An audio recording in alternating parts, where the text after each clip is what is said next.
소개 말씀 감사합니다. 분당서울대 호흡기내과 임성윤입니다. 이렇게 좋은 자리에 또 강의할 수 있는 기회 주셔서 감사드립니다. 제가 오늘 말씀드릴 내용은 중환자실 환자에서 그 횡격막의 기능을 평가하는 방법과 그런 임상적 적응증에 대해서 말씀드리도록 하겠습니다.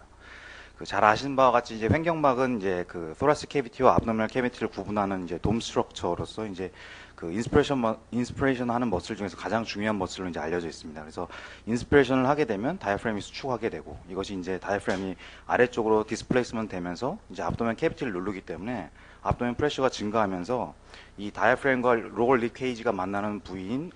존 오브 어포지션이라고 이 부위에 이제 그 프레셔가 가해지면서 이 립 케이지가 넓어지게 됩니다. 따라서 이 다이프램이 아래로 디스플레이스먼트 되면서 이제 버티컬 다이아메트가 늘어나고 또 그리고 이 JOA 존 오브 어포지션에서 압력이 작용하면서 양쪽으로 라테랄하게 늘어나면서 이 토라스 캐비티가 늘어나고 그걸로 인해서 이제 렁이 익스펜션 되는 그것이 이제 일련의 인스피레이션 과정으로 이제 잘 알려져 있습니다. 이제 이런 그 다이프램의 펑션이 그 인스피레이션 머슬에서 굉장히 중요한데 이제 지금까지는 이제 ICU 환자들에서 이제 그 ICU 어컬 위크니스라고 하면 이제 주로 립 머슬들을 이제 위주로 많이 생각을 했습니다. 그래서 사지 머슬들이 이제 웨이스팅이 많이 되고 근데 이제 이 블루저널에 한번 실렸던 논문을 보시면 약 63%의 중환자실 입실 환자 63%에서 다이프램 디스펑션이 발생했고 립 머슬 위크니스는 약 34%로서 다이프램 디스펑션이 약 2배 이상 오히려 더 많은 것을 알 수 있습니다. 그래서 이 저자들은 이런 다이프램 디스펑션이 또한 ICU 모탈리티나 몰비디티도 굉장히 많은 영향을 미친다고 알려져서 이 단순 림 위크니스뿐만 아니라 다이프램의 그 머슬, 인스피레이션 머슬의 위크니스도 굉장히 중요한 의미가 있다고 이제 생각할 수 있고 일반적으로 통상적으로 이제 미케니컬 벤틸레이션을 시행하는 환자의 약 60% 이상에서 이런 것이 발생하기 때문에 이제 미케니컬 벤틸레이션을 어플라이하는 경우에 있어서는 이런 그 레스피레이터리 머슬 즉 다이프램 디스펑션이 있을 수 있다는 것들을 꼭 생각을 해야 되겠습니다. 그래서 이런 다이프램 디스펑션이 그럼 생기는 원인은 여러 가지 원인들이 있지만 크게 대별해 보면 약 세 가지로 나눠볼 수 있는데 첫 번째는 이제 굉장히 쉽게 치료가 가능한 원인들이 되겠습니다. 그래서 여러 가지 일렉트로라이트 디스터번스 같은 이런 그 포스페테미아가 그 하이포포스파테미아, 저인산열증이나 마그네슘이 낮거나 칼슘이 낮거나 또는 갑상선 기능 저하도 굉장히 중요한 원인들일 수 있는데 이런 것들은 이제 리버스블하고 굉장히 좀 쉽게 치료할 수 있는 질환인데 비해서 이런 것들은 이제 사실 많지는 않습니다. 주로 많은 것은 이제 아까도 말씀드렸지만 그런 그 벤틸레이터를 어플리케이션 하는 그 자체만으로서 그 다이프램 디스펑션이 발생하는 거 그리고 sepsis라든지 여러 가지 인펙션에 의해서 다이프램 디스펑션이 발생하는 그런 두 가지가 원인이 가장 이 다이프램 디스펑션의 가장 큰 원인을 차지할 수 있다고 하겠습니다. 이 VIDD라고 하는 벤틸레이터 인듀스 다이프램 디스펑션은 일단 첫 번째 벤틸레이션을 함으로써 미케니컬 벤틸레이션 할 때 인튜베이션을 하고 컨트롤드 맨데이터를 벤틸레이션을 하기 때문에 이로 인해서 이제 디스유즈 에트로피가 생기게 됩니다. 즉 다이프램을 더 이상 쓰지 않고 그 벤틸레이터가 환자의 그 인스피레이션을 주도하기 때문에 다이프램을 쓰지 않는 것으로 인해서 생기는 디스유즈 에트로피가 이제 발생하게 되고 이제 환자가 회복이 돼서 프레셔 서포트로서 자기의 그 셀프를 살리게 되고 그렇게 해서 이제 그 위닝에서 이제 익스피레이션 하면 이제 해피한 결과지만 만약에 이제 디스펑션이 발생해서 이 기간 중에 디스펑션이 발생함으로써 이제 프레셔 서포트가 성공적이지 못하고 그럼 이제 트라키오스토미로 가는 이제 굉장히 언해피한 코스를 밟을 수도 있겠습니다. 그래서 정리하면 디스유즈 에트로피가 이제 첫 번째 원인인데 이제 그런 것들을 입증했던 여러 가지 스터디가 있었는데 이거는 이제 그 레드에서 한 실험이고 보시다시피 12시간 컨트롤에 비해서 12시간의 미케니컬 벤틸레이션에서도 다음과 같이 다이프램 디스펑션이 생겼고 이 시간에 비례해서 미케니컬 벤틸레이션을 12시간, 18시간, 24시간 시간이 증가하면 증가할수록 다이프램 디스펑션은 증가하는 걸 볼 수 있고 휴먼 데이터에서도 48시간 이내에 다이프램 디스펑션이 발생하고 이것이 이제 시간이 더욱 지나가면 지나갈수록 다이프램 디스펑션이 더욱더 심해지는 것을 보여줘서 미케니컬 벤틸레이션이 이런 다이프램 디스펑션의 그 원인이 되는 하나의 인자라는 어떤 기초 스터디가 되었고 이런 것들 이제 확인했던 방법은 프레닝 너브 다이프램을 자극하는 그 너브가 이제 C35에서 나오는 프레닝 너브이기 때문에 이 프레닝 너브를 이제 일렉트리컬하게 이제 스티뮬레이션 했을 때 다이프램 디스펑션이 있으면 다음과 같이 이제 에어웨어 프레셔가 더 이상 내려가지 않는 이렇게 디스펑션을 이렇게 진단하는 방법을 통해서 이렇게 진단했던 논문들이 되겠습니다. 그리고 이제 이런 것들은 이제 확실히 이제 정말 미케니컬 벤틸레이션 자체가 이제 다이프램 디스펑션을 일으킬 것이냐에 대한 랜드마크 스터디는 이 애니자임에 퍼블리시했던 스터디고 이것은 보시다시피 그 브레인데드 올겐 도너들을 대상으로 했습니다. 그리고 컨트롤 그룹으로서는 그냥 로컬라이즈 런 캔서, 굉장히 간단한 한 두세 시간 정도의 수술이 필요한, 전신마취 수술이 필요한 환자들을 컨트롤 그룹으로 했고, 브레인데스로서 벤틸레이션을 약 18시간에서 69시간 하고, 그 다이프램을 자극하는 인자가 이제 머리에서 나오지 않는 이 브레인데드 올겐 도너를 해서 비교를 해봤습니다. 보시다시피 두세 시간 동안 짧게 벤틸레이션을 한 사람들에 비해서 그런 다이프램의 그런 자극이 없이 한 18시간 이상을 벤틸레이션 했던 사람들은 이런 다이프램의 파이버들이 굉장히 작아져 있는 것들을 볼 수 있고, 이런 양상들은 타입 1, 타입 2 파이버, 슬로우 파이버, 패스트 파이버가 공이 다 그 케이스 그룹, 즉 브레인데드 도너에서 굉장히 다이프램이 파이버 사이즈들이 감소했던 것들을 이제 보여주는 스터디로서, 이 다이프램 미케니컬 벤틸레이션 자체가 다이프램의 그 디스유즈 에트로피가 일어나는 것들을 보여주는 랜드마크 스터디가 되겠습니다. 최근에 이제 ICM에 그 퍼블리시했던 내용이고, 아까 말씀드렸다시피 이제 스폰테니어스 벤틸레이션을 하면 이제 환자가 어느 정도 자신의 그 호흡이 돌아오는 것이고, 그렇게 되게 되면 그럼 과연 좀 벤틸레이터 인듀스 다이프램 디스펑션이 줄어들지 않겠냐. 그래서 그런 가정하에서 출발했던 스터디고, 여기서는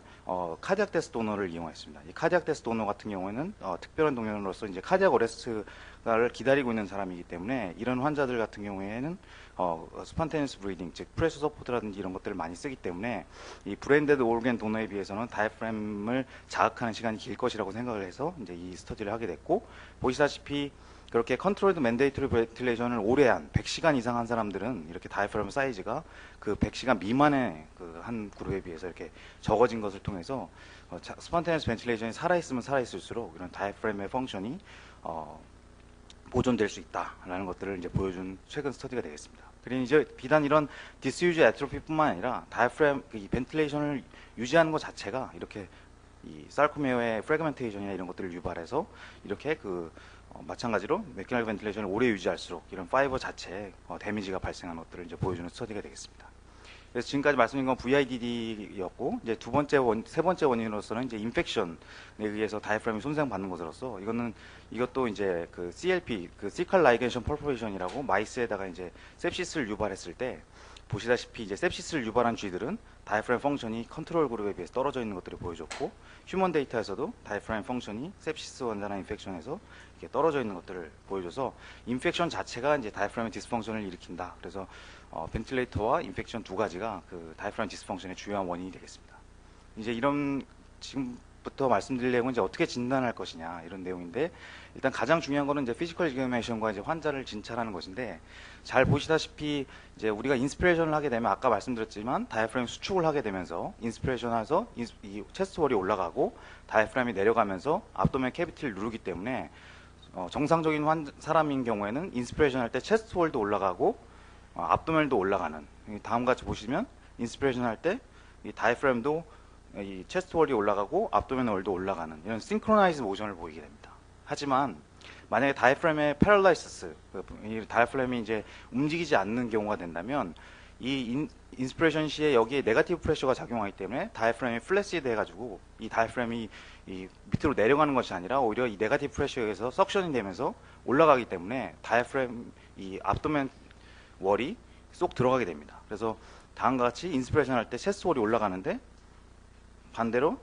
복부는 이렇게 쏙 들어가는 파라독시칼한 무브먼트, 이걸 이제 압도멘 파라독스라고 하고, 이 바이라테럴 다이프램 위크니스의 굉장히 중요한 사인 중에 하나고, 이게 이제 수파인 포지션을 가지고 있을 때 굉장히 잘 나타난다고 알려져 있어서, 이런 증상들이 이제 ICU 환자의 위닝 트라이얼이나 SBT를 하는 와중에 나타난다면 이 사람은 다이프램 파라라이시스가 있는 것이 아닌지 의심을 해봐야 되겠습니다.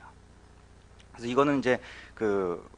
방금 말씀드린 건 이제 피지컬 이그자미네이션 하는 것이고, 이제 골든 스탠다드 방법은 다음과 같이 그 에소파거스에 그 벌룬 팁 카테터를 넣고, 그 다음에 하나는 게스트릭에 넣어서 이 두 가지의 프레셔의 차이를 보는 건 이제 골든 스탠다드인데, 이건 이제 스터디 목적이지 임상적으로는 이제 쓰기가 좀 쉽지는 않습니다. 그래서 이제 최근에 하나 소개해드리면, 이제 이거는 이제 그 최근 벤틸레이터에서 이제 나바 벤틸레이션이라고 해서 이 다이프램의 일렉트리컬 액티비티를 이제 측정하는 이제 벤틸레이션을 할 수가 있습니다. 그래서 이런 에디 카테타라고 해서 그 다이프램 일렉트리컬 액티비티를 측정할 수 있는 에디 카테타를 여기 인설션하고, 여기서 이제 다이프램의 그 일렉트리컬 액티비티를 측정해서 이렇게 벤틸레이터에 이제 나타납니다. 이제 지금 상품명으로는 SI하고 SU 벤틸레이터에서 이제 측정이 가능한데 여기 보시면 이제 에디가 나오고 이 에디가 이제 환자가 다이프램을 수축하는 시점이 이렇게 정기적 신호가 나오고 또 정기적 신호가 끝나는 시점이 나와서 이 벤틸레이터를 다음과 같이 이 나바 벤틸레이션을 하게 되면 벤틸레이터를 시작하는 프레셔가 들어가는 시점과 프레셔가 끝나는 사이클링 오프, 익스프레션으로 전환되는 시점을 이 에디 카테터의 나바 벤틸레이션을 통해서 시작과 끝을 다 조정해 줄 수 있는 이런 벤틸레이션도 있습니다. 그래서 이런 거는 이제 실제로 이제 에디를 보면서 해볼 수 있는 방법이 되겠습니다.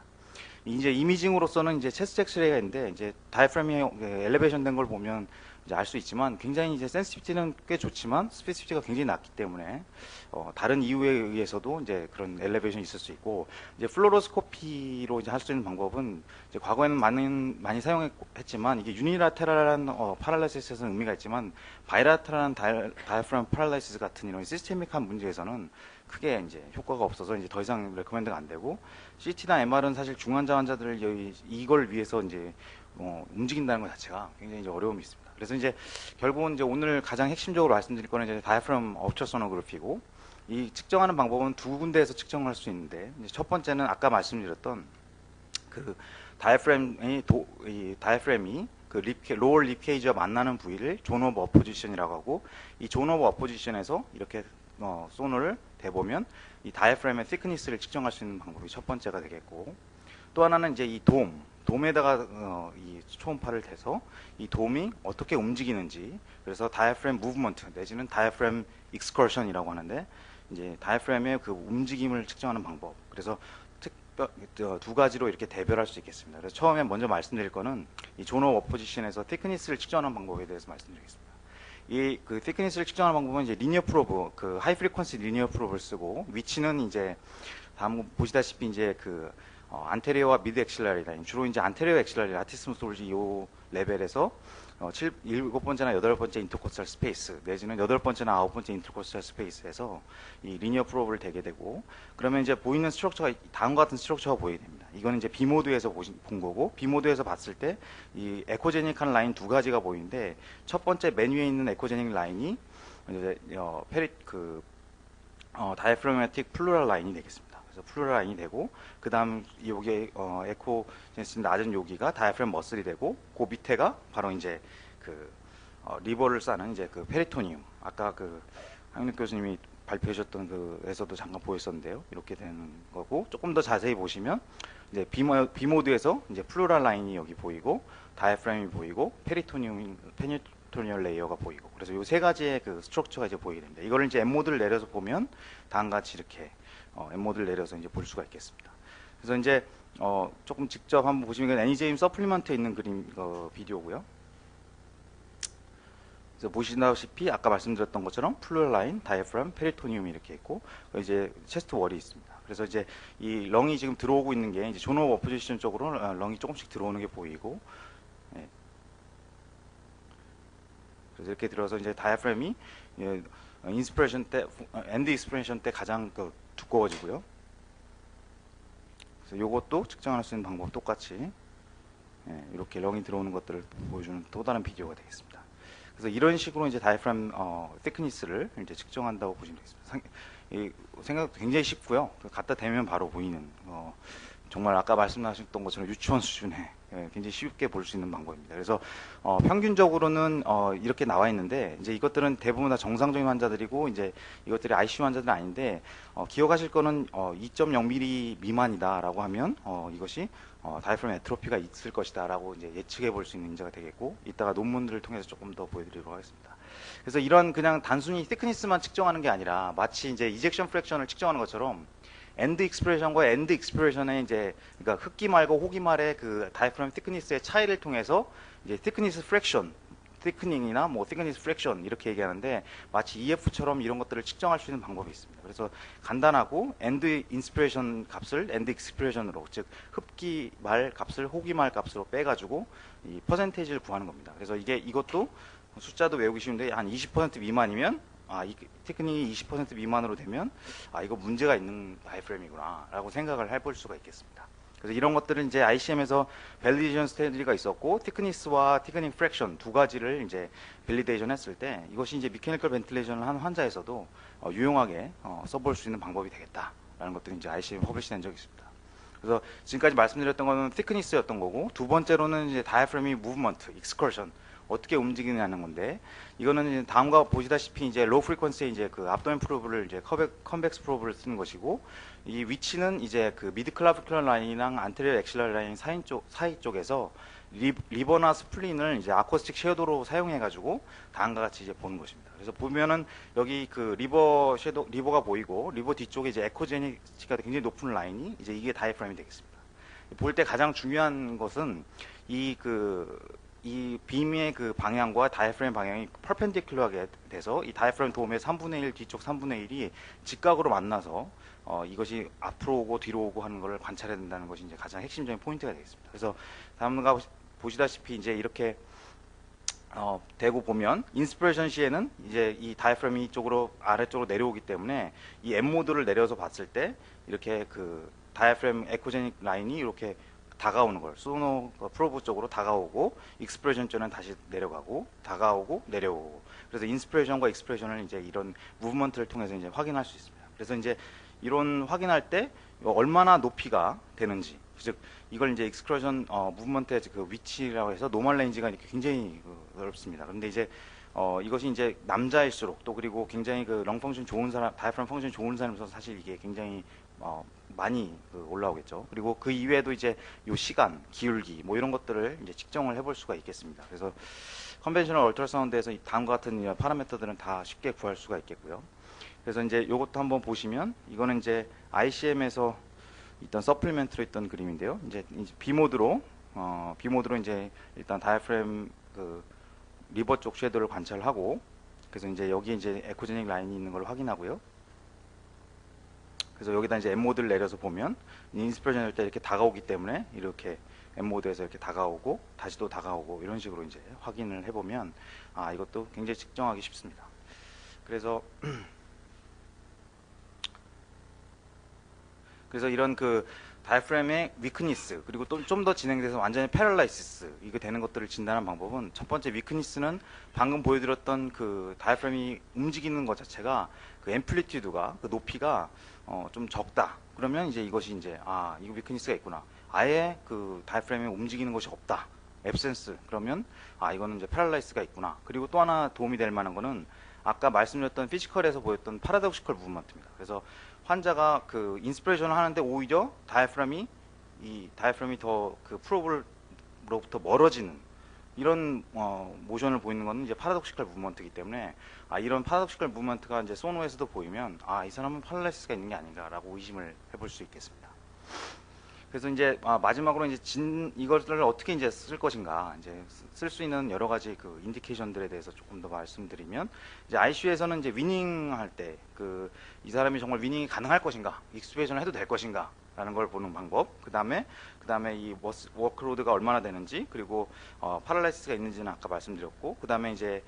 벤틸레이션을 받고 있는데 이게 이제 프레셔 서포트가 적당한 건지 에이싱크로니가 있는 건지 아닌지 뭐 이런 모니터링 하는데도 굉장히 큰 도움이 될 수 있겠습니다. 그래서 이런 것들에 대해서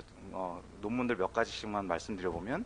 이것도 이제 랜드마크 스터디가 됐던 논문이었고 이제 체스트에 퍼블리시 됐던 것이고 이제 익스튜베이션을 성공했던 58%의 환자와 페일했던 42%의 환자를 비교했을 때 방금 말씀드렸던 그 다이프레매틱 익스커션 즉 그 디스플레이스먼트 다이프레임이 얼마나 움직이는지를 비교했을 때 익스튜베이션이 성공했던 그룹들은 이렇게 1.45, 그 다음에 페일했던 그룹은 0.84로서 통계적으로 의미 있게 이제 그 익스튜베이션이 성공했던 그룹에서 이런 다이프레임의 움직임이 컸던 걸 알 수 있고 이걸 이제 컷오프 밸류를 1.1cm라는 그 다이프레임 익스커션 컷오프를 1.1cm로 해서 ROC를 구해보면 레피드 셜로 브레스 인덱스보다 익스튜베이션을 더욱더 높게 예측할 수 있다는 결과들이 이제 나와 있습니다. 그래서 이 다이프램 무브먼트를 익스튜베이션에 쓸 수 있다는 그 첫 번째 논문이 되었고 이것도 굉장히 사이테이션이 많이 되는 논문이고 이거는 이제 우리나라 아산병원에서 MIC에서 진행했던 논문이고 거기서 프로스펙티브하게 옵서베이셔널 스터디를 했을 때 약 29% 환자에서 다이프램의 디스펑션 즉 그 티크니스가 20% 미만인 그룹들이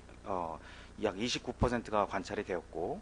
이런 다이프램 디스펑션이 있는 그룹들이 그 없는 그룹에 비해서 벤틸레이션 타임이 통계적으로 의미 있게 컸고, 또 위닝 하는데도 다이프람 디스펑션이 있으면 오래 걸렸고, 또 그리고 위닝 페일려도 통계적으로 의미 있게 높았습니다. 그래서 이런 것들이 다이프람 디스펑션을 초음파로 측정했을 때 이렇게 그 예후를 예측할 수 있는 좋은 인자로서 쓸 수 있다라는 것들이 논문이 됐고, 이것들은 보시다시피 이것은 그 다이프람 울트라사운드의 그 테크니스를 통해서 이 어떤 환자들에 있어서 그 미케니컬 벤틸레이션을 받는 환자들이 얼마나 그 흡기 노력을 할 수 있는지에 대한 그런 논문이었고, 보시다시피 프레셔 서포트, 즉 벤틸레이션을 높이면 벤틸레이션으로 인해서 그 서포트 되는 양이 늘어나면 늘어날수록 그 환자의 다이프램의 기능 하는 역할은 점점 줄어듭니다. 그래서 프레셔 서포트를 늘리면 늘릴수록 이런 테크닉스 프랙션은 줄어들어서 프레셔 서포트를 늘리고 미케니컬 벤틸레이션은 컨트롤 투 맨데이터리 벤틸레이션으로 늘리면 늘릴수록 이런 환자의 다이프램 기능은 점점 더 나빠지는 것들을 이제 보여주는 논문이 되겠습니다. 이거는 이제 그런 여러 가지 그런 논문들을 이제 메타 애널리시스 한 것이고, 거기서 이제 그 시스템 리뷰에서 이제 ICM에서는 이런 그 다이프람 얼트라사운드를 이용해서 이런 그 익스튜베이션 석세스나 페일러를 예측하고, 그 다음에 월크로드를 측정하고 이런 에트로피를 진단하는 데 도움이 될 수 있겠다라는 ICM의 논문이 퍼블리시된 바가 있습니다. 그리고 이제 아까 말씀드렸다시피 이제 그런 프레셔 서포트 벤틸레이션 같은 것을 하는 와중에 이 환자가 다이프램 운동과 그 다음에 그 저희가 주고 있는 벤틸레이터의 이 모드가 그 벤틸레이터의 정도가 잘 맞고 있는지, 싱크로나이즈가 잘 되고 있는지를 이걸 통해서 확인할 수 있는데, 보시다시피 요거는 이제 에소파지얼 프레셔로서, 에소파지얼 프레셔는 이제 환자의 그 흡기 노력을 이제 대변하는 것인데, 이 다이프램 요거는 이제 사이멀테니어스하게 이제 소노를 측정한 겁니다. 이거 소노로 그 다이프램 디스플레이스먼트를 소노로 본 거고, 요 에소파지얼 프레셔 모니터를 같이 봤을 때 완전히 미러 이미지처럼 이렇게 보시다시피 다이프램이 인스피레이션이 될 때는 에소파지얼 프레셔가 내려가고 이렇게 되는 걸 볼 수 있습니다. 그래서 여기 조그만 움직임에도 이제 에소파지얼 프레셔가 이렇게 조그맣게 움직이는 걸 볼 수 있고, 이렇게 미러 이미지를 볼 수 있습니다. 그래서 이런 것들을 뭐에 대해 쓰냐면, 보시다시피 이건 벤틸레이터에서 나오는 프레셔 웨이브 그래프입니다. 그래서 타임과 프레셔 그래프인데, 다이프램의 운동이 여기 시작되는 인스피레이션 시점에서 이 벤틸레이터가 에어를 집어넣어주기 시작하고, 여기서 다이프램이 운동이 끝나고 호기로 전환되면 여기서 이제 벤틸레이션이 더 이상 안 되고 이제 익스프레션 되면서 이제 종료가 되는 이런 그림들을 보여주는 거고, 이제 이게 이상적인 그림이라면 이제 여기서 보시다시피 여기는 분명히 들어가고 있는데, 여기 이제 그 다이프램이 움직이고 있는데 움직임이 끝나기도 전에 벤틸레이터는 흡기를 종료하고 다시 더블 트리거링 되는 것들을 이제 이렇게 보여주고 있습니다. 그래서 이 더블 트리거링 되는구나. 그래서 이런 경우에는 인스피레이션 타임을 좀 늘려주면 이런 더블 트리거를 이제 막아줄 수 있겠죠. 그래서 또 다른 것으로서 보시면은 이거는 이제 인이펙티브 트리거라서 환자는 분명히 그 흡기를 하고 싶어서 하고 있는데 여기는 이제 벤틸레이터는 브레스가 안 들어가는 거죠. 이제 이런 경우에는 이제 트리거 센시티비티를 낮춰주니까 다음과 같이 디스플레이스먼트에 맞게 이제 그 알맞게 벤틸레이터에 브레스가 들어가는 것들을 보여주고 있고, 그 다음에 요거는 이제 그 리버스 트리거고요. 요거 한번 보시면 이거는 이제 오토핍 환자인데, 환자가 보시다시피 여기에 그 다이프램의 운동이 이렇게 있는데, 다이프램이 지금 계속 그 흡기를 하고 있는데도 불구하고 벤틸레이터는 그 바람을 넣지 않고 있습니다. 이거는 이제 오토핍 때문에 이 오토핍을 오버컴 하는 정도의 그 프레셔에 도달할 때까지 이 벤틸레이터가 안 들어가고 있다가 어느 순간이 되니까 이제 그 다음에 이렇게 들어가서 이 디싱크로니가 일어나는 것으로서 오토핍에 의한 디싱크로니에서, 이런 경우에는 이제 오토핍을 해결해 줄 수 있는 여러 가지 방법을 쓰면 이런 것도 이제 개선되는 것들을 알 수 있습니다. 그래서 이제 거의 마지막인데요. 이제 그 다이프램 디스펑션을 또 다르게 쓸 수 있는 방법 중에 하나가 이제 포스트 오퍼레이티브 컴플리케이션으로 이제 다이프램 디스펑션이 오는 경우가 이제 특히 이제 토라식 서저리, 카디악 서저리에서 굉장히 많이 발생할 수 있는데, 이건 이제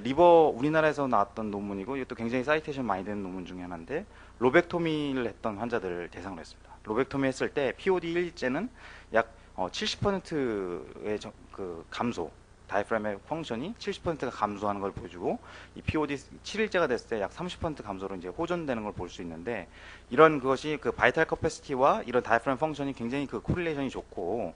따라서 이제 이런 그 다이프램 익스커션을 이용해서 이런 것들을 이용하면 바이탈 커패시티가 줄어든 것들을 얼마나 줄어드는지를 이제 예측하는 데도 굉장히 도움이 될 수 있다. 그래서 이거는 압도멘 서저리에서 이 포스트 오퍼레이티브 다이프램 딕스 정전을 진단한 논문이었고, 이건 이제 카디악 서저리에서도 이렇게 진단을 했을 때 카디악 서저리에서도 다이프램 디스펑션을 진단하는데 소노가 굉장히 큰 도움이 됐다라는 논문이 되겠습니다. 이거 여기 이제 제 마지막 슬라이드 두 번째인데요. 사실 저는 이제 트라우마는 본 적이 별로 없는데 뭐 최근에 다이프라그마틱 트라우마로 인해서 뭐 럽처도 되고 해서 이번에 이걸 하면서 제가 찾아봤던 건데요. 이것도 이제 아산 레디올로지에서 퍼블리시 됐던 논문인데 이게 과거에 굉장히 97년도 논문인데 7명의 환자를 대상으로 했던 스터디였는데 7명 환자 중에서 다이프라մ 럽처가 있었을 때 소노를 봤을 때 그 결과들이 보시다시피 이제 다이프라ամ이 안 보는 경우, 그다음에 이제 여러 가지 허니에이션, 리버나 그런 바울들이 허니에이션 되는 모습들, 그리고 인다이렉트 사인으로서는 아까 방금 전 강의에서 들으셨던 것처럼 그런 서플라이의 이퓨전이, 서플래닝 이퓨전이 있다든지, 플루이드 컬렉션이 있다든지 이런 여러 가지 이런 파인딩들을 통해서 이제 이런 블런트 트라우마틱 럽처를 진단하는데도 굉장히 큰 도움이 될 수 있겠다라는 것들이 있습니다. 그래서 이것도 서플리멘트로 들어있던 건데요. 이게 다이프램이고 여기에 이제 렁이 들어오는 거고요. 여기가 이제 허니에이션, 그래서 이쪽에 보시면 이제 렁이고 여기가 이제 레프트 쪽입니다. 그래서 레프트에서 여기가 이제 이퓨전이 차 있는 모습이고 이제 허니에이션 된 것들이 왔다 갔다 거리는 게 보이거든요. 그래서 그래서 보이고 여기 보시면 이제 이렇게 허니에이션 된 것들이 왔다 갔다 버리고 디펙트를 통해서 왔다 갔다 거리는 것들을 보고 이제 다이프램을 보고 프리 플루이드가 이렇게 고여 있는 것들도 보여서 이런 소노를 통해서 다이프램 럽처도 이제 확인할 수 있겠다. 그럼 이런 다이프람 소너가 모든 것을 다 해결해 줄 수 있는 것이냐? 한계는 있습니다. 일단 오퍼레이터 디펜던트 하기 때문에 반드시 위치를 표시해 놔야 되겠고, 그 다음에 특히 왼쪽은 잘 안 보입니다. 그게 이제 스플린이나 이런 것들도 있고, 그 다음에 어쿠스틱 윈도우가 라이트에 비해서 떨어집니다. 그래서 라이트 쪽을 주로 많은 스터들이 하고 있고, 레프트는 이제 못한다는 게 한계가 있고, 그 다음에 이제 미케니컬 벤틸레이션을 하는 와중에는 이제 환자가 완전히 풀 세데이션이 돼 있거나 이러면 의미가 많이 퇴색될 수 있습니다. 그래서 프레셔 서포트나 이런 환자의 그런 스폰테니어스 브리딩이 사는 시점에서는 이런 것들이 굉장히 도움이 될 수 있지만 풀 세데이션 됐을 때는 이제 환자의 레스피레이터리 드라이브가 떨어지기 때문에 이럴 때는 조금 효과가 떨어진다고 할 수 있겠습니다. 그래서 이런 한계점들이 있지만